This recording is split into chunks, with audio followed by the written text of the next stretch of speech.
stop! Kung ikaw ay 60, pataas at may ATM, pakinggan mo muna ito bago ka mag-withdraw. May bigla ang pagbabago ngayong March 21 na pwedeng makaapekto sa pension mo at libo-libong senior ang posibleng maabala o mawala ng access pera kung hindi nila ito alam. Dito sa channel na ito, hindi ka namin lolokohin. Direkta naming ibinibigay ang totoong updates sa SSS, GSIS at pension crisis sa Pilipinas na talagang mahalaga sa inyo. Kaya kung gusto mong siguradong hindi ka maiiwan at laging nauuna sa balita, pindutin mo na ang subscribe. Dahil ang channel na ito, ginawa para talaga sa inyo. Kung ikaw ay nasa edad 6 taon pataas o may mahal ka sa buhay na nasa ganitong edad, ang video na ito ay napakahalaga para sa inyo.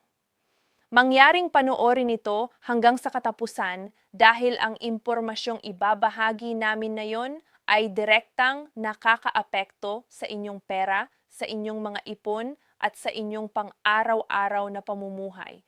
Maraming bagay ang nagbabago sa mundo ng bangko at ng mga ATM. At kung hindi kayo magiging handa, maaaring mahirapan kayo sa mga darating na araw. Kaya naman, huwag nang mag-atubili pa at simula na nating talakayin ang lahat ng kailangan ninyong malaman tungkol sa bagong mga panuntunan sa cash na magkakabisa simula ikaw East Juan ng Marso. Siguro ay marami sa inyo ang nagtatakas na ngayon, nagtatanong sa inyong sarili kung ano ba talaga ang nangyayari. Napansin na ba ninyo na ang mga bangko ay nagsimula ng magpadala ng mga sulat o abiso? Nakakita na ba kayo ng mga bagong patakaran na nakalagay sa loob ng mga bangko o sa kanilang mga website? Kung hindi pa, huwag kayong mag-alala dahil nandito kami para ipaliwanag sa inyo ang lahat ng ito ng malinaw at ng simpleng-simple. Ang katotohanan ay ang mga pagbabagong ito ay hindi lamang nakakaapekto sa mga nakatatanda. Ngunit ang pinakamalaking epekto nito ay mararamdaman ng mga taong mahigit 6 taon ang edad dahil sa kanilang natatanging pangangailangan pagdating sa pag-access ng kanilang pera. Isa sa mga pinakamahalagang bagay na kailangan ninyong maunawaan ay ang katotohanan na ang mga bangko sa buong bansa ay nagsisimula ng mag-implement ng mas mahigpit na patakaran pagdating sa pag-withdraw ng malaking halaga ng pera sa ATM. Hindi ito bago sa buong mundo, ngunit ang bilis ng pagpapatupad nito sa ating bansa ay nagulat sa marami. Ang mga bagong regulasyon ay naglalayong protektahan ang mga mamimili, lalo na ang mga nakatatanda mula sa mga scam, mula sa mga estafa, at mula sa mga krimeng may kaugnayan sa pera. Ngunit ang problema ay ang paraan ng pagpapatupad nito ay maaaring magdulot ng abala sa mga taong gustong ma-access lang ang kanilang sariling pera sa kanilang sariling paraan. Isipin ninyo ang sitwasyong ito. Ikaw ay nagpunta sa ATM upang mag-withdraw ng pera para sa iyong apo na may kaarawan o para sa gamot na kailangan mong bilhin o para sa upa na dapat mong bayaran sa katapusan ng buwan. Ngunit biglang hindi ka makapag-withdraw dahil may bagong limitasyon na na-impose ang bangko mo. Nakaka-frustrate, hindi ba? At mas malala pa kung hindi mo alam ang mga bagong patakaran? Maaaring maging confused ka at hindi mo malalaman kung anong gagawin mo. Ito ang eksaktong sitwasyon na gustong maiwasan ng maraming nakatatanda. At ito rin ang pangunahing dahilan kung bakit isinulat namin ang video na ito para sa inyo. Ang unang bagay na kailangan ninyong malaman ay ang tungkol sa mga bagong daily withdrawal limit. Sa ilalim ng bagong mga patakaran, ang mga bangko ay maaaring maglagay ng mas mababang limitasyon sa kung magkano ang maaari mong i-withdraw sa isang araw mula sa ATM. Sa nakaraan, maraming tao ang sanay na mag-withdraw ng 10,000, 15,000 o kahit PH 1,000 sa isang transaksyon. Ngunit naon ang mga limitasyong ito ay maaaring baguhin ayon sa uri ng account mo, sa iyong edad, sa iyong kasaysayan ng transaksyon at sa marami pang iba pang mga salik. Ang pinakamahalagang bagay na magagawa mo ngayon ay ang makipag-ugnayan sa iyong bangko at tanungin nila kung ano ang kasalukuyang limitasyon ng iyong accounts at kung paano ito mababago sa ilalim ng bagong mga patakaran. Bukod sa withdraw limits, may isa pang mahalagang pagbabago na kailangan ninyong malaman. Ang mga bangko ay nagsisimula ng magpatupad ng mas mahigpit na proseso ng verification para sa mga transaksyong ginagawa sa ATM, lalo na para sa mga mas matatandang customer. Maaaring kailanganin na ninyong mag-provide ng karagdagang impormasyon o mag-undergo ng mas komplikadong proseso upang mapatunayan ang inyong pagkakakilanlan bago kayo makapag-withdraw ng pera. Ito ay bahagi ng mas malawak na programa ng mga bangko upang mabawasan ang fraud at upang maprotektahan ang kanilang mga customer mula sa mga kriminal na nagtatarget ng mga nakatatanda. Kahit na ang intensyon nito ay mabuti, ang pagpapatupad nito ay maaaring magdulot ng paghahalito sa mga taong hindi pa sanay sa mga bagong proseso. Napakahalaga ring pag-usapan ang tungkol sa mga ATM na nakalocate sa mga lugar na malayo sa mga sanga ng bangko. Maraming nakatatanda ang umaasa sa mga ATM na matatagpuan sa mga convenience store, sa mga supermarket, o sa mga gasolinahan dahil ito ay mas malapit sa kanilang tahanan o mas madaling puntahan.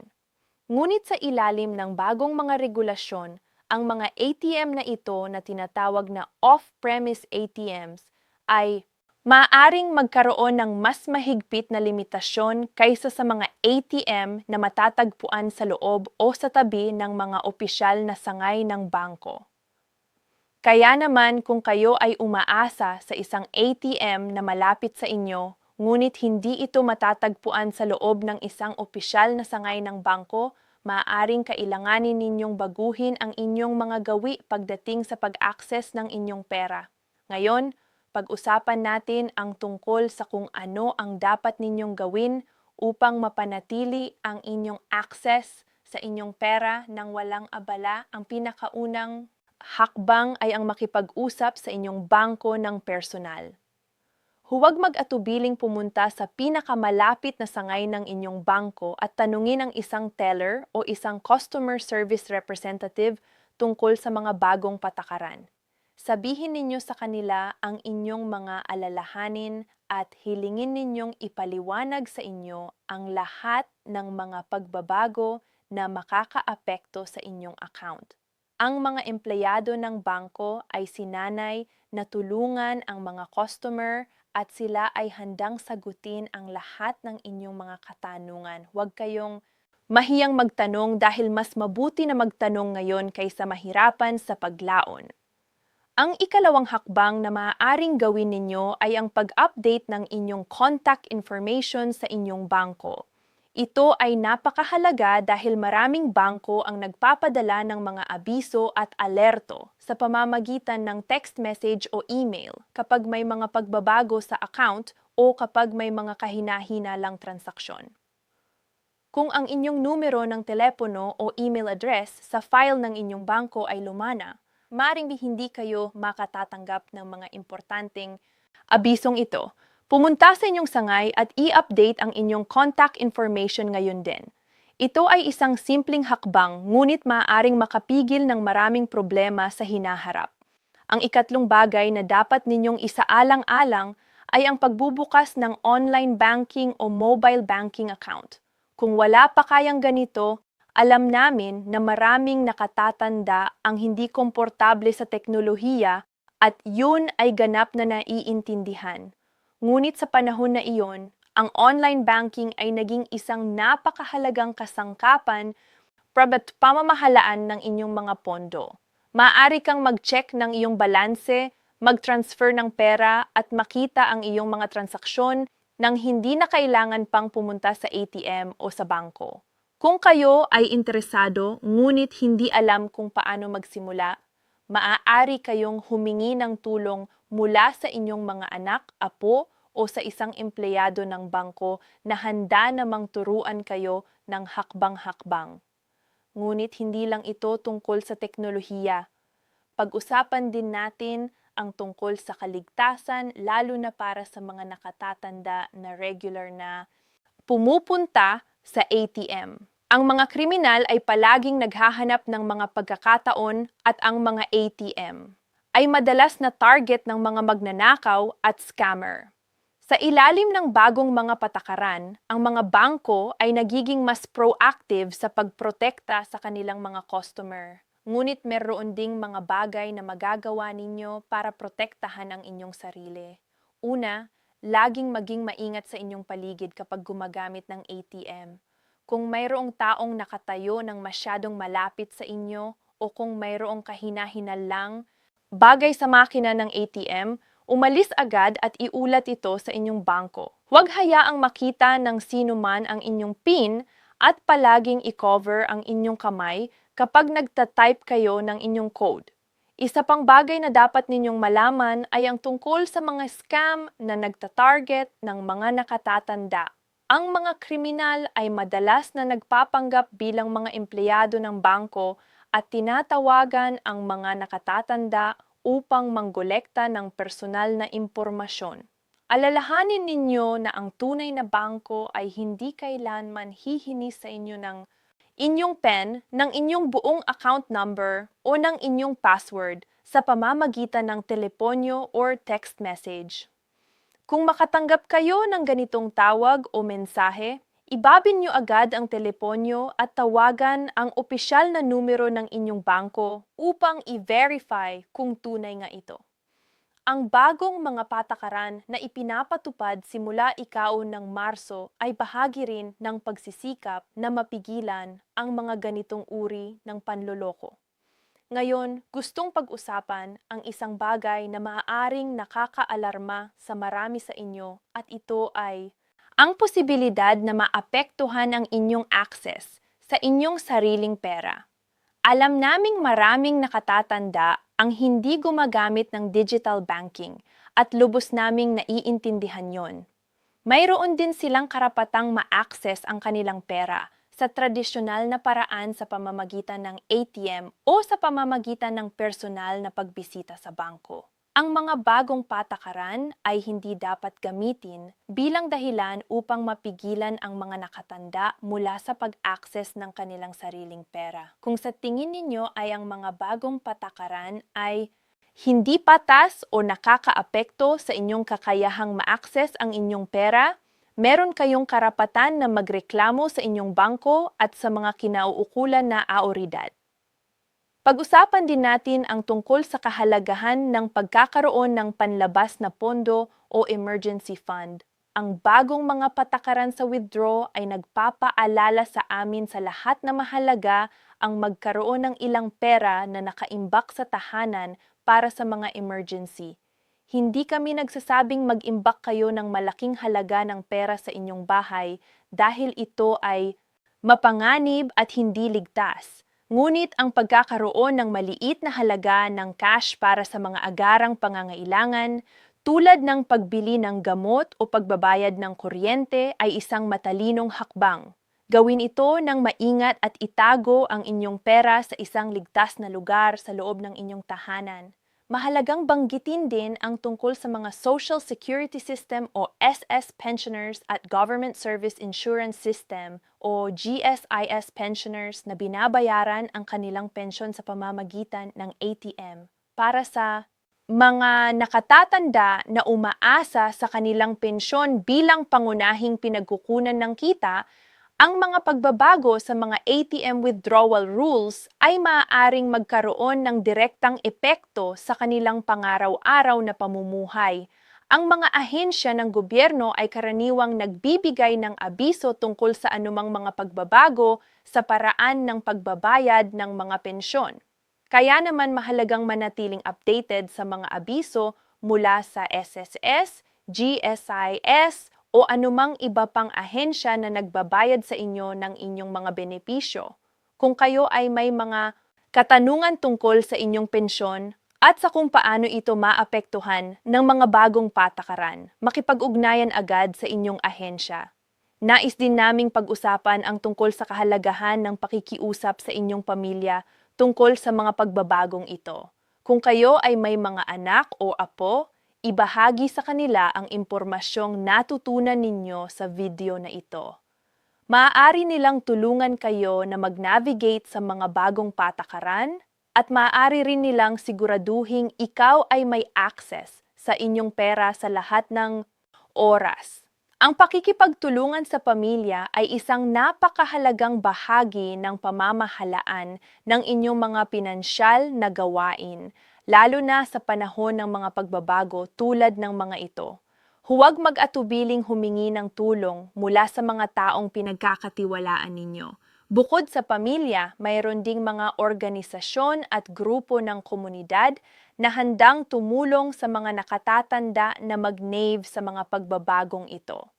Ang mga senior citizens organization sa inyong lungsod o bayan ay madalas na nagbibigay ng mga seminar at programa na nagtuturong magtipid, mamahala ng pera at gumamit ng mga serbisyo ng bangko ng ligtas at epektibo. Kung hindi pa kayo miyembro ng isang senior citizen organization, isaalang-alang ninyong sumali dahil ang mga grupong ito ay nagbibigay ng napakaraming mapagkukunan ng suporta at impormasyon. Ngayon, pag-usapan natin ang isa pang aspeto ng mga bagong patakaran na hindi madalas na pinag-uusapan. At ito ay ang tungkol sa mga transaksyon na ginagawa ng ibang tao para sa inyo. Kung ikaw ay may karamdaman o may kapansanan na pumipigil sa iyong personal na pumunta sa ATM o sa bangko, maaaring kailanganin mong umasa sa isang tagapag-alaga o miyembro ng pamilya upang gawin ang mga transaksyon para sa iyo. Sa ilalim ng mga bagong patakaran, ang mga bangko ay maaaring magkaroon ng mas mahigpit na mga alituntunin tungkol sa kung sino ang maaaring kumilos para sa ibang tao. Kaya naman mahalaga na makipag-usap sa inyong bangko tungkol sa proseso ng pagbibigay ng autorisasyon sa isang mapagkakatiwalaang tao upang paikamahalaan ng inyong account. Ito ay maaaring mangailangan ng legal na dokumento tulad ng isang special power of attorney. Kaya naman mas mabuting ayusin ito ng maaga bago pa maabot ang anumang krisis.